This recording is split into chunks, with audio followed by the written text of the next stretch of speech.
What's up, Lions of Liberty fans? You can now support this show on Patreon and get exclusive access to bonus audio and video content, including Conspiracy Corner, Degenerate Gamblers, bonus segments with guests, and so much more. Head on over to patreon.com/Lions of Liberty.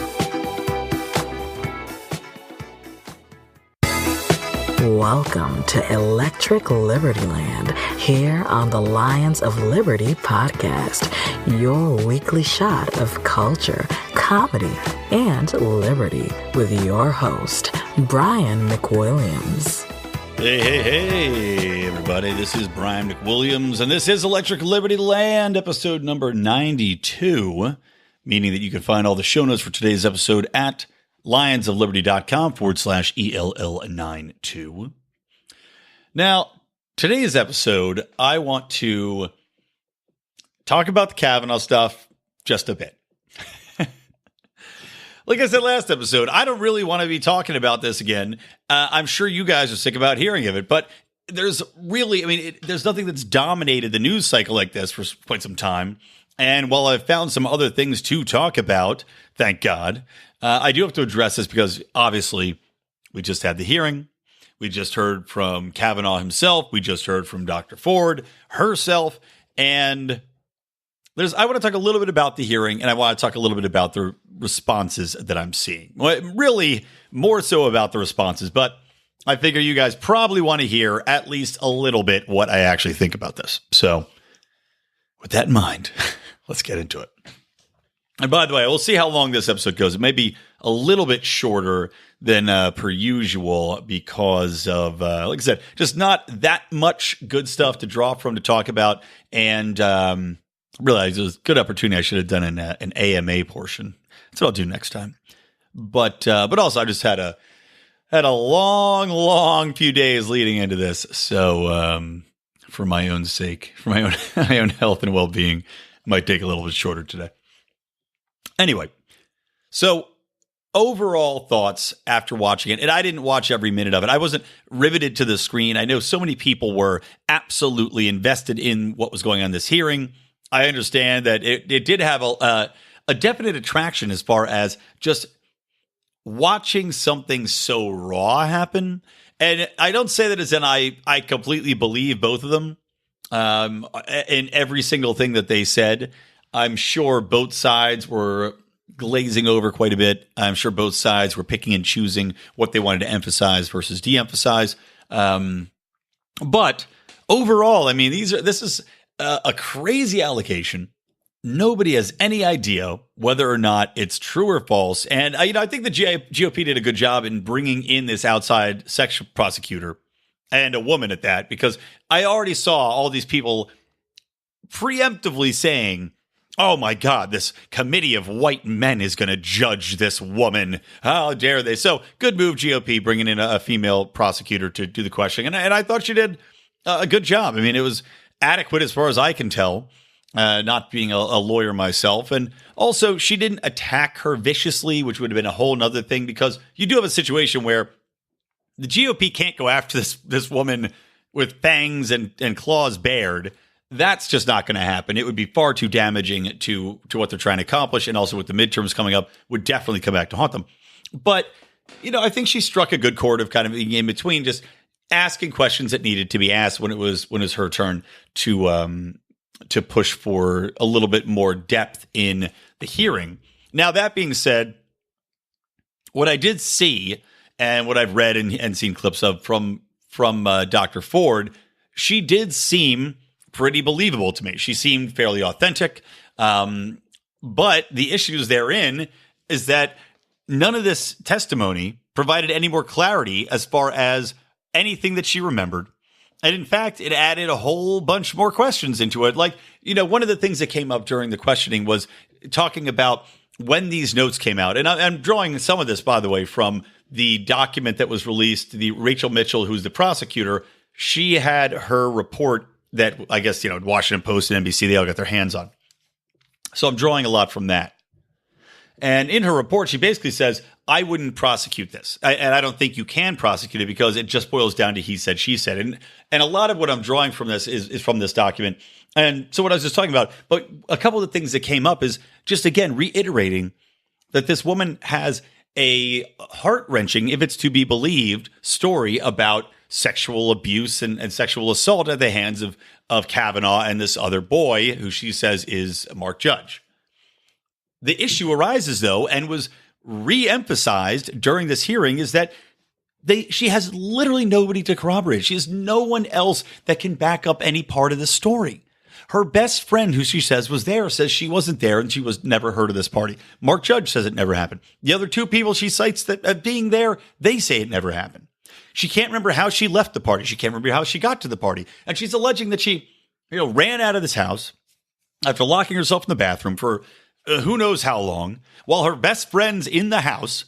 She runs out of the house, doesn't stop to get her best friend, leaves her behind with the rapists, but gets out of there after specifically saying, by the way, that she had exactly one beer at the party. Very, very specific memory, right?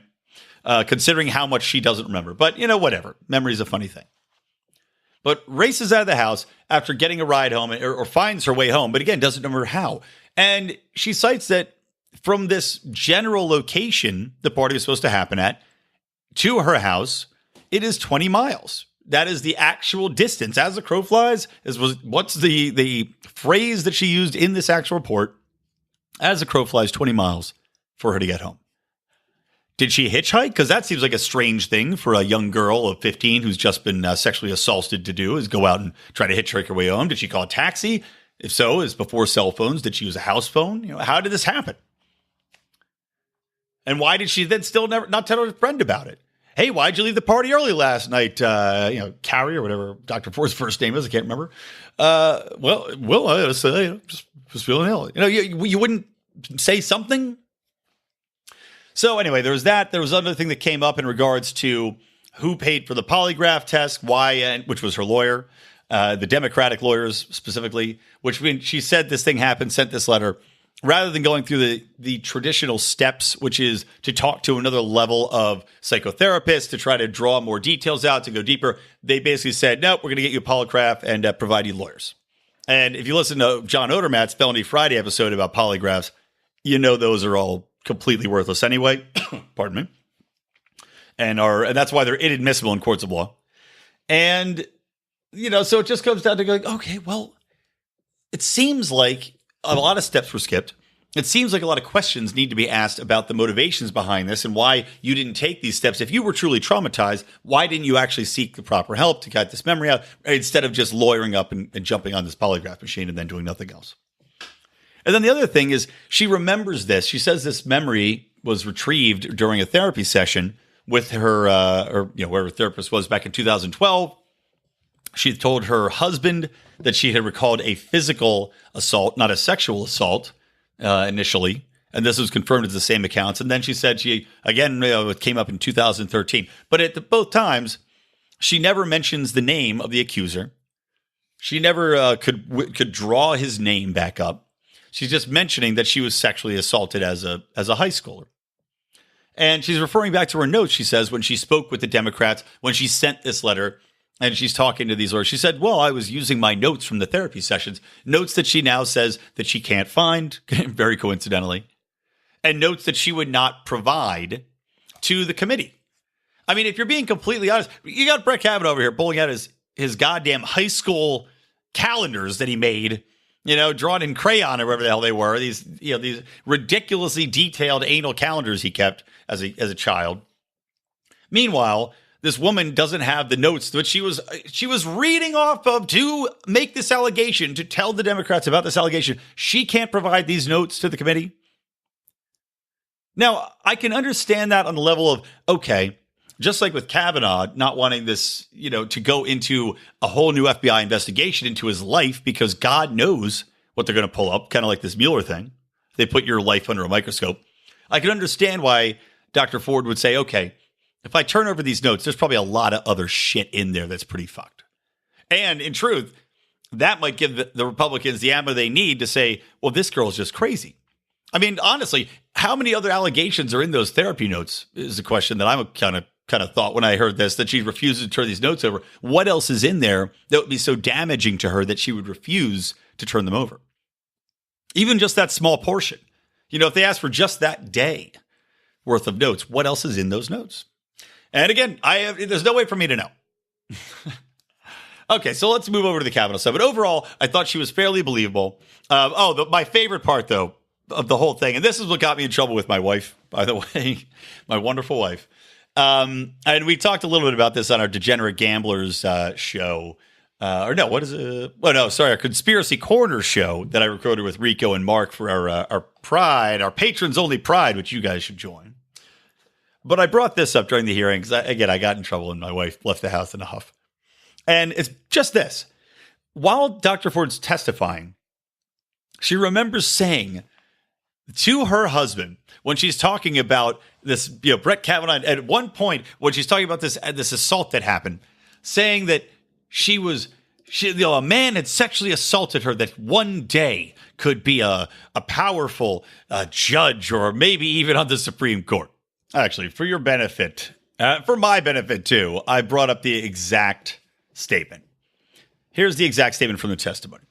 Quote, over the years, I told very, very few friends that I had this traumatic experience. I told my husband before we were married that I had experienced a sexual assault. I had never told the details to everybody or to anyone, the specific details, until May 2012 during a couple's counseling session. The reason this came up in counseling is that my husband and I had completed a very extensive, very long remodel of our home. And I don't remember this part. And I insisted on a second front door, an idea that he and others had disagreed with and could not understand. In explaining why I wanted a second front door, I began to describe the assault in detail. I recall saying that the boy who assaulted me could someday be on the U.S. Supreme Court, and spoke about a bit about his background at an elitist all-boys school in Bethesda, Maryland. Okay, so that is what she is saying. She specifically said during this counseling session.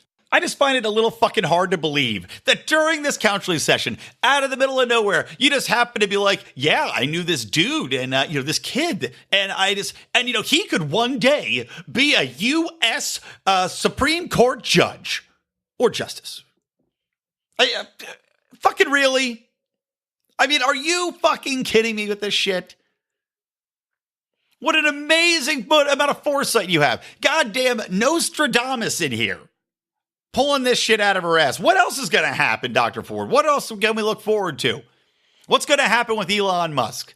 Is he going to get to space? Are we going to be living on Mars? I got to know. Because clearly, you've got an amazing talent for predicting the future. I mean, okay, anyway, that was the most ridiculous thing in her testimony to me. And again, it got me in trouble because I just started shaking my head and laughing when she said it. But, all right, let's move on to the Kavanaugh stuff. I don't really have as much to talk about for Kavanaugh. The guy was clearly skipping over some information, talking about his drinking. When they were asking about the FBI probe, don't you think they should look into as an FBI probe? And he wouldn't. He danced around the answer like 4 times, which, understandably, like I was saying earlier, why would you look at this Mueller bullshit with Trump, digging up all sorts of crap, keep going on and on and on and on. Why would anybody want to do that? And also, why would they they're trying to get him to accept it himself and to say, yes, they should do it? Why would you do that? I mean, in a court of law, you don't condemn yourself. You're not supposed to, you could plead the fifth. So why in the world would he go in there and be like, yep, bring it on. FBI, investigate me. Just dumb. But, and also the things about, just getting into some of the issues with his dates and the calendar and the yearbook and all that kind of stuff. It was a little bit goofy, but at the same time, and this is what I want to talk about more with Kavanaugh, because I felt like he was also very believable. I thought he was very authentic, but the reactions to this, because you didn't see the visceral reactions, the aggressive reactions to Dr. Ford's testimony, because clearly you can't do that. You can't viciously go after this woman who's testifying about, quote unquote, her life experience in this courtroom. Meanwhile, Kavanaugh's just open field. It's like anybody wants to take a shot at him, go for it. And that's what is driving me nuts a little bit is the reactions to this I've seen on Twitter, which people, during the court cases or during the hearing, people are calling him a blubbering bitch baby. And I just think if you ever wrote that about a woman testifying you would get your ass ripped about. That's where the left would take their trolls. They'd start sending letters to your employer and trying to get you fucking fired. That's what would end up happening if you ever dared to comment in that way. But, as long as it's a man of privilege, right? Oh, well, this guy, fuck him, fuck his family. He's crying during this hearing. And by the way, if somebody came after me and was trying to destroy my life and I felt I was authentically innocent, I might be crying. And also, the other reaction people had was saying that he's so angry. He doesn't have the temperament to be on the Supreme Court. What are you watching? What do you think is happening here? This is a man who spent his entire life, as he kept reminding us, at the highest levels of government, which, by the way, fuck him for that. But spent his entire life at the highest levels of government. And now, as this, a beautiful wife, beautiful family, he's now at the pinnacle of what could be a career for somebody in law. And you've got this allegation, which has 0 people that can corroborate it. It has 0 witnesses. And even the witness, even the woman that's alleging this can't remember everything that's going on in the event herself, let alone have anybody else to back her up. But because of this one woman, you are now having your entire life put on display. You have people telling your wife and your child that you're a rapist. You have now, even if he gets into the courtroom, this is something that's never going to go away unless it's completely proven and somebody comes out and says, I was there. Here's what happened. Here's I can prove it without a shadow of a doubt. This is always going to be there in his life. That makes me want to cry. The fact that this can happen in the way that it's happened to me makes me want to fucking cry. Makes me angry. So yeah, I can understand if he gets a little bit pissed off. And that is the exact way I would react, by the way. I would be furious that this was happening. If you listen to my goddamn fucking plane, this stupid goddamn biplane is driving around overhead in circles, and I just want to get out my anti-aircraft gun like Kim Jong-un and shoot that bitch out of the air. So loud. You can hear it. I'm sure it'll be on the recording. And if it doesn't, I'll just sound like a crazy person. A crazy person not fit to be on a libertarian podcast because of my temperament. All right. Anyway, get back to it. But yeah, if somebody accused me of this, look, I've been accused of far less. And that's the way I've been. If somebody was like, hey, man, you took my gummy bears, I'd be like, the fuck I did. You get out of here. So, you can understand if the guy's a little upset that his entire career, his entire life is being turned upside down because of an allegation, which he strenuously denies, has always denied, and continues to deny. And I'm sorry, without any sort of facts to back it up, like the prosecutor said, this is a done deal. You can't prosecute it. And I don't care how big an FBI investigation is into this, when you have everybody that was cited as there saying they weren't there, the party never happened, and you have the only 2 people that would possibly have been actively involved have completely different stories. One says, I wasn't there, I don't remember any of it.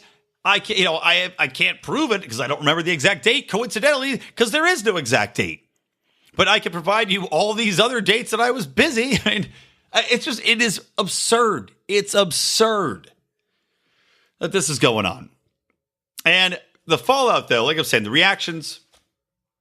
I'm talking to a buddy of mine at the bar the other day, and it was driving me up the wall because we're talking about this. And again, my point of view is just that, look, it's a he said, she said.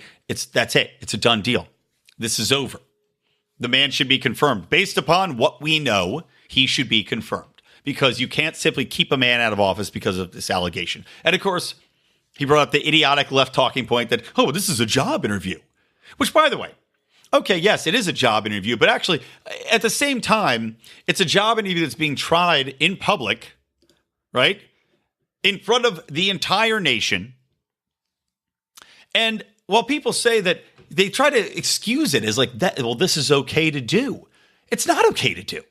Even if it was a job interview, it's not okay if you're on the left to take somebody's quote that they said out of context or take some picture of somebody standing at a parade that happened to have a guy in a Trump hat or next to somebody and send it to their employer to try to get them fired. That's not okay either.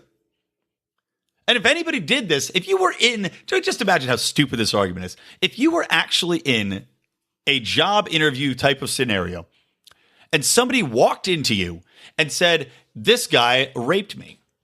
Or if you're a chick, said, hey, this gal grabbed my dick, said that she'd suck me off in the bathroom if I walked away from this job interview. How fucked is that? And you were like, that never happened. That's complete horseshit. That never happened. And the guy goes, oh, well, you know what? It's, I don't know. Can't, it's a he said, she said. I guess you don't get the job. You'd be totally cool with that because it's just a job interview, right? Totally okay to fuck somebody in the ass in a job interview. Totally okay to have unsubstantiated evidence as long as it's just a job interview.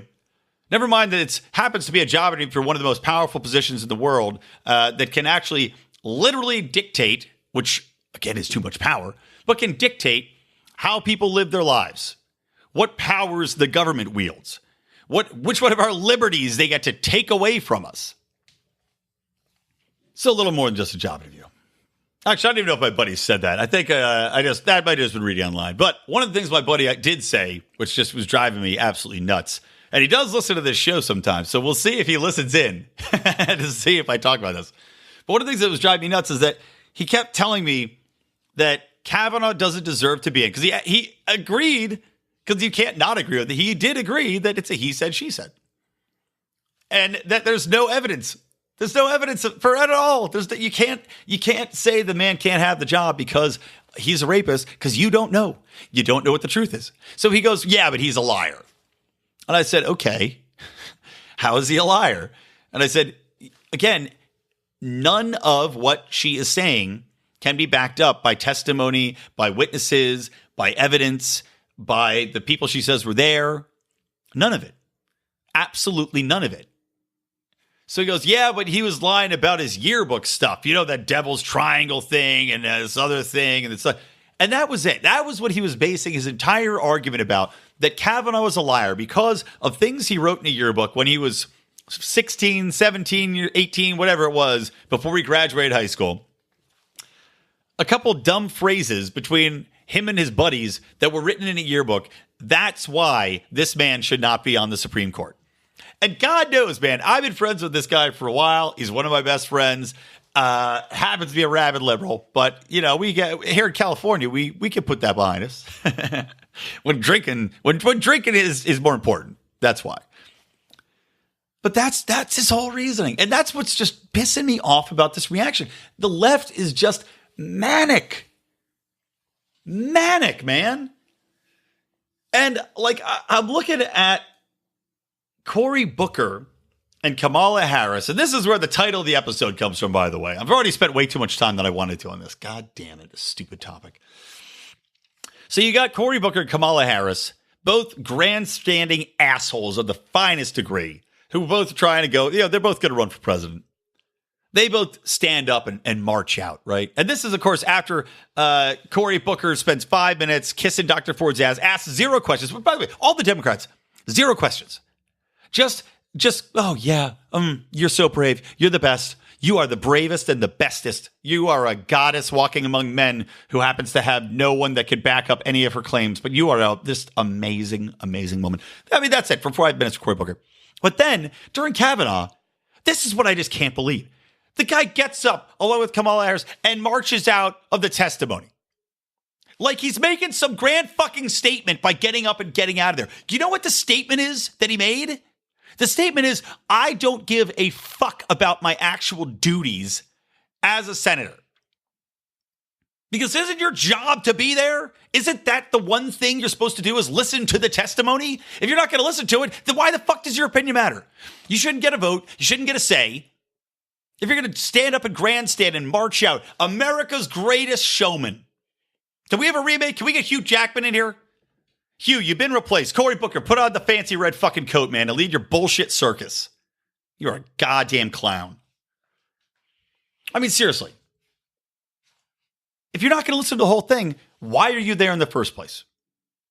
You don't get to have an opinion if you're going to deliberately stand up and leave at a preordained position. You have no doubt in your mind. This is all pre-calculated, pre-agreed.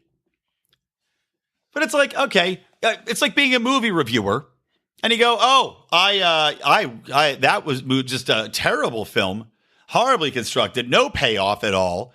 I found nothing of value in it. Oh, yeah, how much did you watch? About 6 minutes. Okay, cool. So your opinion doesn't matter. You don't get to have a review. You don't get to have an opinion. And that's, I hate to say it, that's my opinion of a lot of the left's positions, by the way. The left loves to have opinions on shit that they don't understand because they like to leave halfway through the conversation and they have zero interest in anything that's taken place after that. They don't care what point you're trying to make because once you say anything that they don't like, they're going to make a big show about saying, well, fuck it, I don't care. I don't want to hear the rest. And that's not the way politics should be handled. That's not the way personal conflicts or conversations should be handled. That's not the way anything in life should be handled. So fuck Cory Booker, America's greatest showman, and America's most self-involved politician. May an elephant stomp on his balls.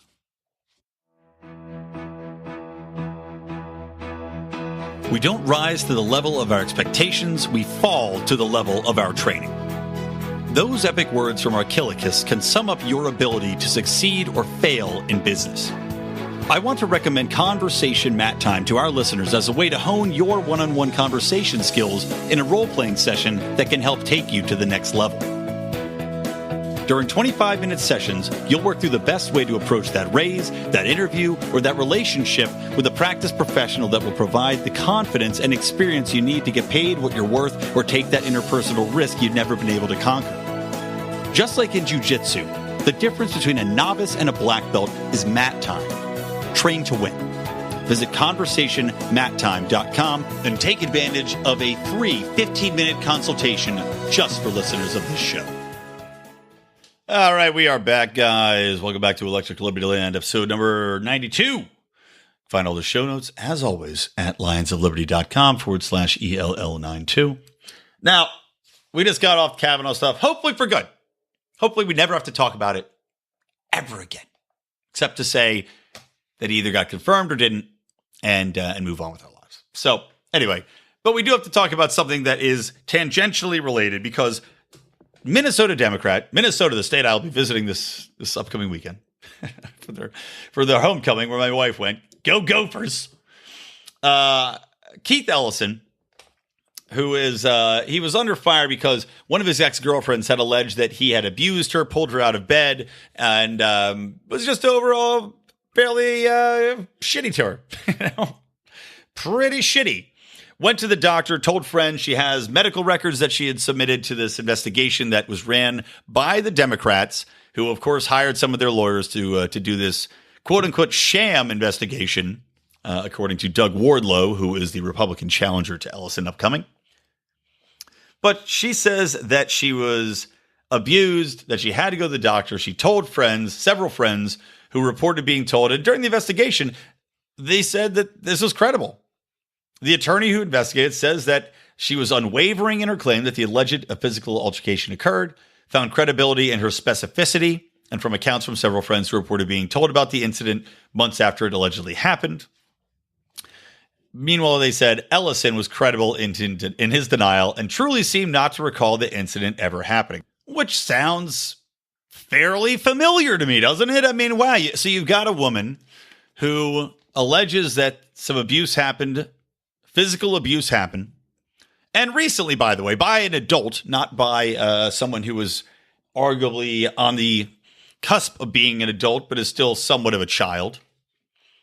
But no, an adult alleges that this incident happened, actually has people that she told about it a couple months afterwards that will say, yes, we can back this up. We did hear about this happening. She went to the doctor, showed the doctor her bruises, and has documented evidence of going to that physician and getting her medical reports and has those records, which she provides to the lawyer. And also says she has a video of the event, which she refuses to release, and they don't know why.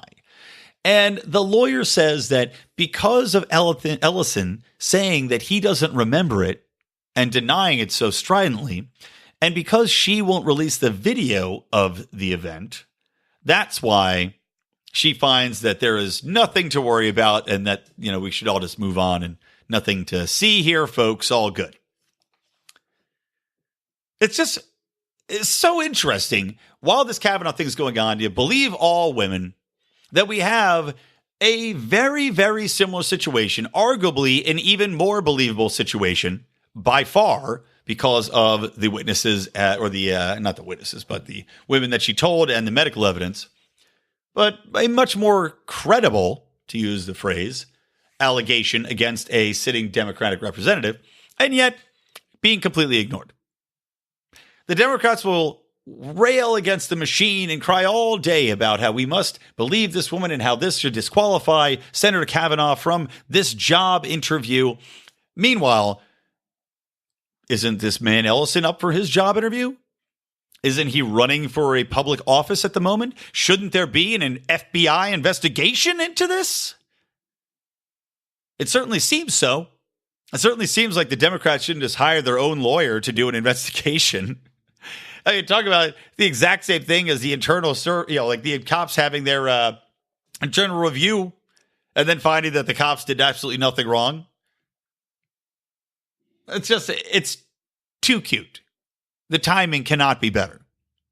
And again, I'll link to this story in the show notes so you can read it for yourself. But it just shows you the shameful hypocrisy that is ever present in all of these political maneuvers, especially when we're talking about the Democrats.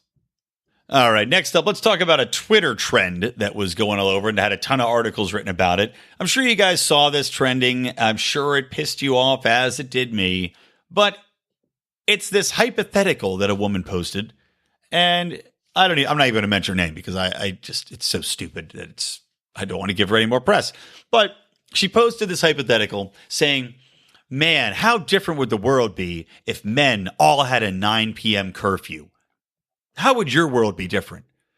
And asked all the ladies how their world would be different. So predictably, you get all the women saying, oh my God, not all the women. I don't want to disparage all the women. I know our women that listen to this show and actually have enlightened viewpoints wouldn't buy into this complete claptrap. But let's say the feminists, the third wave feminists in the world and people that are now bought into the new co-opted Me Too movement weighed in with all their thoughts with things like, I wouldn't be scared to open my door. I'd be able to walk down the street. I'd be able to go shopping. I'd be able to go to York. I'd be able to do this. I'd be able to do that. On and on and on and on. Because obviously, men are evil. All men are evil. And thus, because of the actions from a tiny, minuscule part of the population, which might like to sexually accost women, or commit crime. Because of that minuscule amount of the population. Now, these people would argue that all men should have a 9 p.m. curfew. Meanwhile, I mean, if we're talking hypotheticals, I would hypothetically say that, well, if we put all women in curfew at 9 p.m., we'd have the same solution, right? I mean, women would stay out of the public, and then you'd have no of these problems at all, right? Everybody wins. In fact, here's the argument that I was going to make against this, because it's just, again, it's so stupid. It's so self-involved and short-sighted, concentrating just on this social justice horseshit. Let me tell you what would happen if all men had to be in bed by 9 p.m. Well, number one, you'd see a lot more crime because guess what? No one's following that stupid fucking idea. And the people who are out committing crimes, just like with gun legislation, they're not going to follow your curfew. They're going to be out, and in fact, they'll probably have a field day because there's not going to be any male cops out to stop them either, will there? No, there probably won't, because, most of your police officers are male. What happens if you have a fire after 9 p.m.? Because virtually every one of your firefighters is a male. And no, that's not sexism. That's because you have to carry heavy shit up many flights of stairs over and over again. And fire hoses are heavy as fuck. And picking people up that you need to throw down or carry out a building is heavy as fuck. And it's not easy. So there you go. So you got no cops. Or you have, let's say you cut your police force by 80%. You got your firefighters cut down by 95%. Let's say war breaks out. Well, there you go. You got your military completely destroyed. That's gone. How about just some simpler things, guys? How about you'd have your energy cut by quite a bit? Because if you don't have people actually out there working oil rigs because they got to be in bed by 9, working around the clock, How about the people that are in the coal mines? How about people that are doing the dangerous jobs? How about people that are working nights in any career? Because you know what? Those are vastly men. Do you enjoy having products in your stores? Do you like it when you go to a store in the morning and there's actually fucking cans of food on the shelf? Because odds are a man drove that food to that store overnight, because there's vastly more men that are long-haul truckers as well. How about getting those shelves stocked? Because you know who does that too? Yes, men do that. Men are vastly the ones, overarchingly, the ones who are sitting up at night stocking heavy cans and taking giant boxes and shoving them around on forklifts to make sure that you have your fucking products that you need in the morning to put on your face and look great. I mean, never mind all of that, though, right? How about FedEx? You like using FedEx? You like using UPS? Do you like things that getting it? You like Amazon Prime? Well, you know the people that ship all that shit? That's also men. Just such a stupid asinine thing to say. And again, what more do we need to say about the people that are saying this? They're complete authoritarians. They want to control everyone and everything. And you don't think that it's funny because they go, okay, well, you know, this is just the men. Well, yeah, it won't be the men for long. Then it'll be something else. And it's like when you have this mindset, when you have this controlling mindset that you know the best way for everything, it's always unbelievably short-sighted. It's always unbelievably self-focused. So it's not going to just be men. It's going to be anybody quickly that falls on the wrong side of what you want, of you feeling wronged in any way, shape, or form. Well, now that person's got to be put in the gulag. Well, now what's the curfew on that? What's the curfew on people who look at you the wrong way on the subway? Just these sort of hypotheticals that they love the Huffington Post can't retweet them enough to blow them up.